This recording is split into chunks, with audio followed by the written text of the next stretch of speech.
Monsters don't always crawl out from the shadows with claws and fangs. Sometimes they grow inside us, one choice at a time. This isn't some monster anime. Parasyte the Maxim opens the door to a profound question. What makes a monster? Is it the claws or conscience? Its body horror is visceral. Limbs twist, eyes warp. Flesh splits. Yet beneath the gore is a philosophical core. I did not mean for that to rhyme.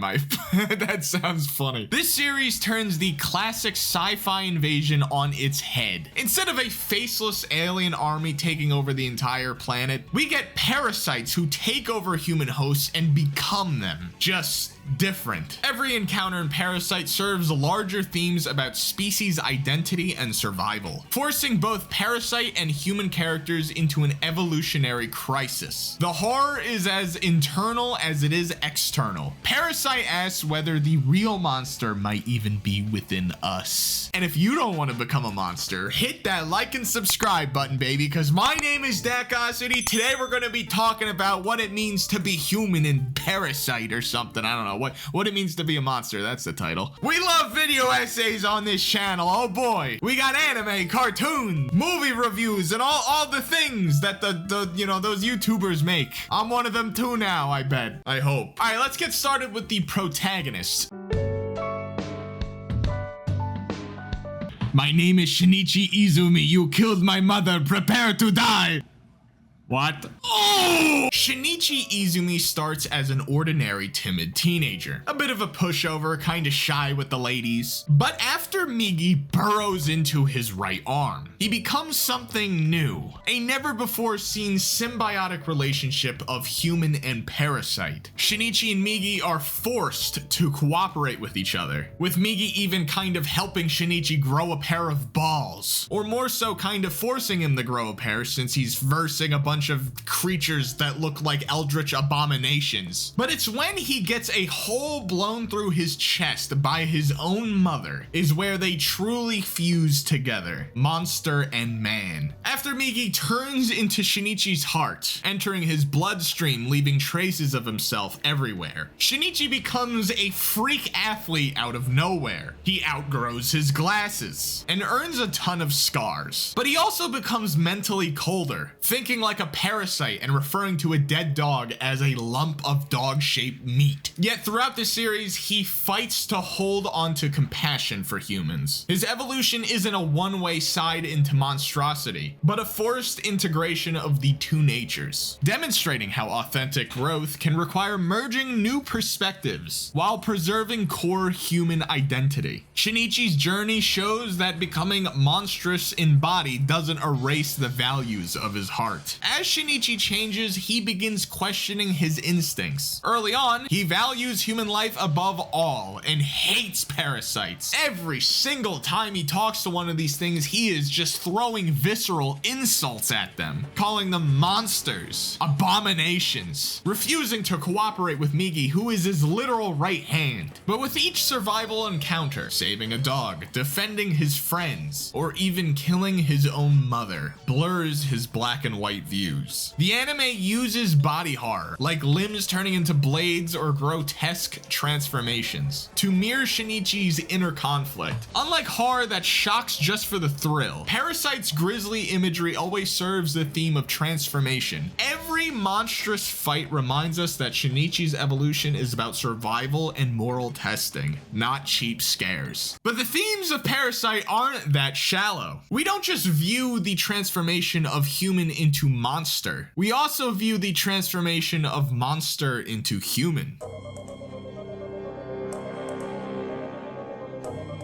Migi is Shinichi's parasitic roommate, literally has zero feelings about murder or morality, at least at first. Migi's entire existence revolves around one goal: survive at any cost. The most primal feeling there is. Its motives are purely selfish, caring for Shinichi only because it cannot live without him. Migi's emotionlessness makes it seem more alien than monster, and its lack of empathy can feel even colder colder than the humans around it. Yet Migi's arc is surprisingly complex. As it learns about human philosophy and history, it begins to question human behavior. Through Migi's eyes, we are forced to reevaluate what we consider right and wrong, and why violence feels normal to us. Over time, Migi does end up actually forming a bond with Shinichi. Yes, early on, he would constantly remind him that, to a parasite, human customs like love or morality are optional, and every time he defended him, it would be usually because he just wants to survive himself. Yet later on in the series, especially after the mother incident where a hole is blown through Shinichi's chest and Migi basically becomes part of his bloodstream, it's almost like Migi also had a part of Shinichi put in him. Migi slowly becomes more picky with how he chooses his words around Shinichi, caring about his feelings. And even in the penultimate battle, when Gotou is going to kill Shinichi, Migi ends up sacrificing himself to save him, something that goes completely against what he had said prior, which is that he only cares about his own survival. Something that is incredibly human. Letting Shinichi know that he is going to sleep and he won't see him again in his own dream to kind of put him down easy. He didn't have to do that. He could have just went away without telling him a single thing, but he did that for Shinichi's feelings. Or even when he saves Murno from falling off the building, putting his secret identity as Shinichi's right arm at risk, which in turn puts his life at risk. It makes you think, if a monster can become human and do selfless acts like this, are they really even a monster? But Migi isn't the only parasite to have a taste of humanity. No eye contact, Shinichi. Assistant owner. Reiko Tamura begins as a calculating substitute teacher, a parasite who sees humans only as specimens or threats. Her face embodies parasite detachment, and she shows almost no understanding of human emotions. But everything changes when she becomes pregnant with a human child. At first, this is just another one of her weird experiments, since just like the humans, she doesn't know what the hell she is either. But she begins to experience maternal instincts, which makes Reiko fight to protect her baby at all costs, even sacrificing herself when cornered by the police. Her final act defies her species' typical coldness. This redemption flips the monster trope on its head. Reiko transforms from a predator into a loving mother, revealing deep emotion she never felt before. The series uses her arc to ask, if a parasite can feel love and sacrifice, does that make it human? Or does it show that humanity is more than just birth? Reiko's moral awakening proves that monstrosity isn't about origin, but about choices. By the end, we're left wondering if Reiko, who showed more compassion than many humans in the series, was actually more human than some of them. A high school student who uses monstrosity for good, and two monsters who end up becoming a little bit more human. But what if the monster became more monstrous?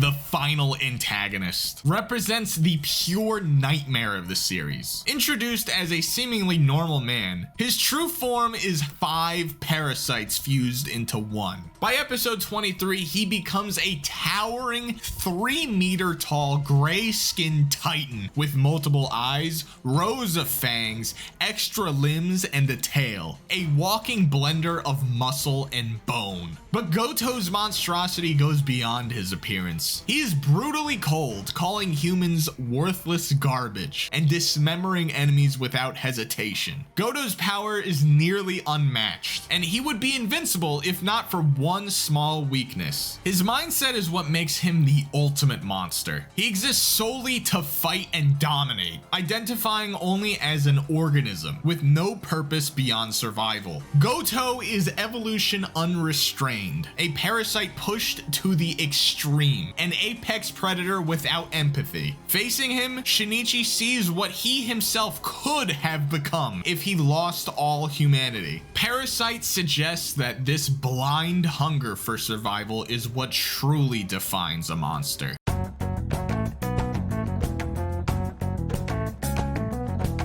Parasyte's body horror is never used for just shock. It mirrors the character's shifting identities. Human hosts become canvases for alien reshaping, showing just how quickly identity can change. One moment, a caring teacher, the next, a ruthless killer. Shinichi's body reflects this blur as he accumulates scars, changes in appearance, and even spine alterations, highlighting his liminal state between human and parasite. The series repeatedly juxtaposes shocking metamorphoses with moments of compassion, forcing viewers to ask, what remains human? When Shinichi shows mercy, despite his monstrous body, it suggests that humanity is defined by inner choices, not outer appearance. I say monstrous body very loosely because he does have a giant hole in his chest and his back, and he's got a bunch of scars and stuff, and also he's able to jump like 50 meters, like he jumped over the seawall, man. This dude could break every record in human history for any athletic ability whatsoever. It's kind of insane. How many times did I say whatsoever there? I'm sorry. This is me going off script, by the way. Very, very casual. Like and subscribe. I love you. By the finale, Shinichi emotionally reconnects with his humanity, shedding a tear despite his hybrid state. Oh my god, crying, what a little baby. This powerful moment suggests that empathy and identity, not anatomy, define being human. The series leaves us believing a transformed body can hold an unbroken human soul, and a normal body can hide a monstrous heart.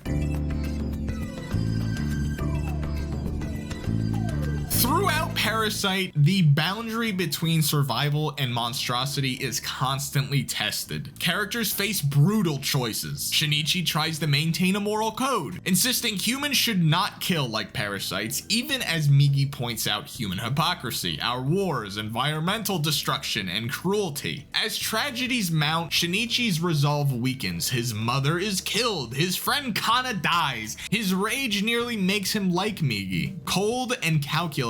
It's only after witnessing Reiko's selflessness that he rediscovers compassion. Parasyte shows morality as fragile and learned. Humanity is something parasites can gain if they learn it, and humans can lose it if they abandon it. By the end, Shinichi concludes that neither humans nor parasites are purely good or evil. Both are trying to survive. The label monster becomes meaningless, as parasites can show love and humans can be cruel. Parasyte doesn't offer easy answers, but forces us to see that monstrosity is about conscience, not biology.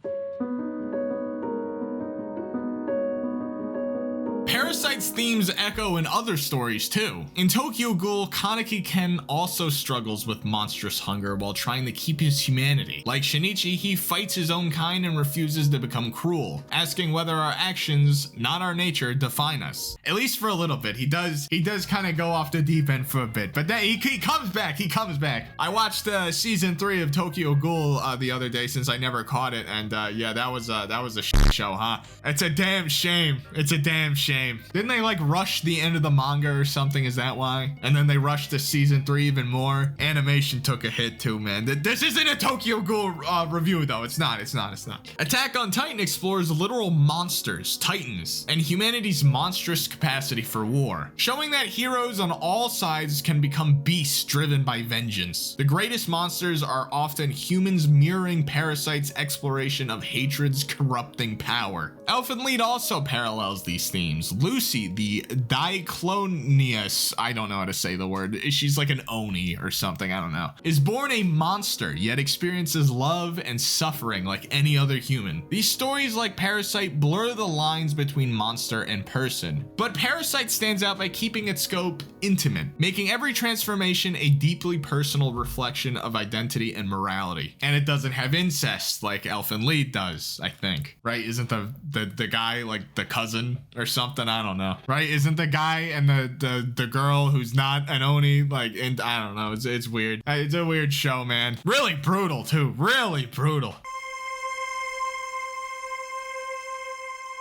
In Parasyte, what it means to be a monster isn't a label for the other, but a question each character and the audience must answer. Through Shinichi's growth, Migi's cold logic turned friendship, Reiko's redemptive motherhood, and Gotou's merciless fury, the series shows that monsters are defined by action and understanding, not appearance. By portraying humans acting like parasites and parasites acting like humans, Parasyte, I said Parasyte like 100,000 times, forces us to confront our own capacity for darkness and empathy. The question it leaves us with is timeless. Are monsters those who devour strangers, or those who refuse to look beyond fear? Ultimately, the line between monster and human lies not in our bodies, but in our hearts and the choices we make. My name is Dakosity Live. I hope you enjoyed this little video essay, and I know it's a little different from what I usually do. I think I did something similar to this like a few months ago for solo leveling with like the psychology of the power or whatever. I forget what it was. Recently, I've been doing kind of nostalgic, just, you know, yapping about a TV show or something. I'm gonna do YouTube poops soon. I can't wait to do that one. I'm very excited. I've always wanted to do a YouTube poop. Not like me myself making a YouTube poop. I'm gonna talk about the good ones, right? As like a video essay. All right. Anyway, love you guys. I'll make more stuff like this too. I like this. Like and subscribe and all that crap. And also let me know in the comments if I missed something, or if you want to yap about something else Parasyte related or another anime. I'll do that too. I like watching anime. Very good. All right. See ya.